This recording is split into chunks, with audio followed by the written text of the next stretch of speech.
It's Oscar season, and while there are some favorites, some dark horses have potential to make surprise nominations. Will Train Dreams be one of them? I'll let you know what I think in this review. I'm Brad, this is Watch Rate Heart, and let's get to the review.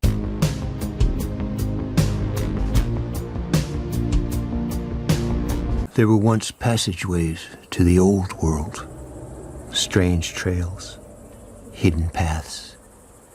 You turn a corner and suddenly find yourself face to face with the great mystery. Quietly gaining steam during the awards season due to it being in a bunch of Best Film of the Year lists, here's the poetic Train Dreams, starring Joel Edgerton and Felicity Jones, directed by Clint Bentley. Now, before I get into the scores, I want to state once again, these scores are as of January 13th, 2026, and they're more than likely to change, so keep that in mind. This movie has a Letterboxd score of 4.1 out of 5, an IMDb of 7.6 out of 10, a Rotten Tomatoes of 95% fresh, and a Metacritic of 88. Okay, so the first thing I have to say about Train Dreams, and the best way to describe it is that, and a lot of people that I'm going to show in the Letterboxd review is going to say the same thing, is that this film is very Malick-esque. And what I mean by that is visually, it does feel like a Terrence Malick film. It's very ethereal. It's got a vibe to it. It feels like you are gliding through the entire film in this dreamlike sense. And it's utterly gorgeous. The framing, the color, everything outdoors looks so colorful and vivid and, oh, gorgeous. It is a gorgeous looking movie. As for performances, I do like Felicity Jones in the film, but I think Joel Edgerton gives a quietly powerful performance. He doesn't really say much on screen. He's a man of very few words in this film. He just has this, I guess, intensity in a way. Maybe he's not really an intense performance. He's just very quiet and contemplative, but it's definitely a really good performance that is very powerful as the film starts to wind down. And speaking of when it winds down, I think the runtime of this film is perfect. I think it's about roughly 95 to 100 minutes. Any longer, and this would have been a slog to sit through. And even though this film is a slow movie, it really takes its time telling a story. I think it does it with the right amount of time and a right amount of stillness to give the film a good amount of power to it. And this film is just a very moving picture. It's not only from the beauty it shows, but in the small spaces in between that let you discover what the character is like. It reminded me a lot of Mapparosi, which I reviewed last year. The film is all in what it's not telling and showing you, and the feeling of the main character is all in his face and all in his mannerisms. It's a really good performance by Joel Edgerton. Just a great movie.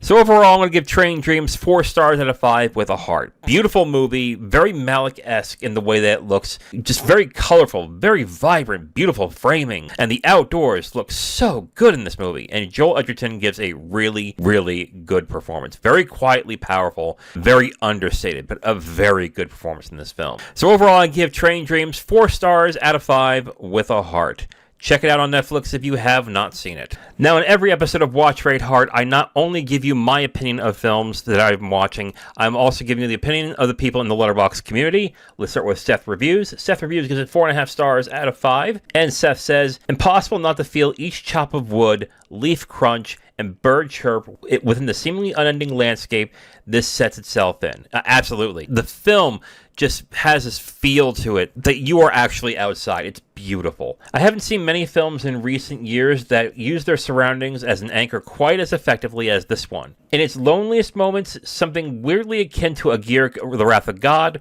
whilst also being incredibly Malick-like with its ability to contextualize characters using only its stunning surroundings. The final moments reduced me to absolute tears. Yeah, beautiful movie. This is another review that's mentioned that it's very Malick-esque, and I absolutely agree. So this next review is a little more measured. This next review is from Matt Lynch. Matt gives it 3 stars out of 5 with a heart, and Matt says, hardly profound, but its simple narrative and aesthetic pleasures are many and evident. Wow, simple narrative? To be fair, it is pretty much about a guy's life from a certain age till when he dies, so I guess there's a simple narrative in that way, but I found it quite moving. This next review is from Shauna Shipman's Flannel. Shauna gives it 4.5 stars out of 5 with a heart, and Shauna says, if this movie doesn't want to make you go mosey around the woods all day long, you're weird. And guess what? I'm weird because I don't like being outside all that much. But like I said, the movie just looks utterly gorgeous. And finally, this last review is from Dennis11. Dennis gives it 4.5 stars out of 5 with a heart, and Dennis says, everything in this movie is so beautiful, but also so sad at the same time. Every moment is touching, even if it's just the still moments without conversation. The visuals is so stunning and different. Yeah, that is very true. The film, it just has this really lyrical sadness. It's got this lonely feeling to the film. Even when the main character is with his wife and kid, it just has this really isolated but very beautiful feel to it. I really liked the way that the film looked. I really liked how the film looked, and it really enhanced getting to know the character very much as well. So in review, Train Dreams is just absolutely gorgeous looking. From the visuals of the outdoors to the way that the characters look and the color and the framing, just a gorgeous movie overall. Joel Edgerton gives a quietly powerful performance in the film, and the film is very moving and poetic like a Malick film would usually be. So if you're into that type of film, I would say give it a shot. But overall, 4 stars out of 5 for me for Train Dreams. Honestly, do I think this is going to get some Oscar nominations? I think it'll get a couple. It should get cinematography because the film is utterly gorgeous. And I would like to see Joel Edgerton get a nomination.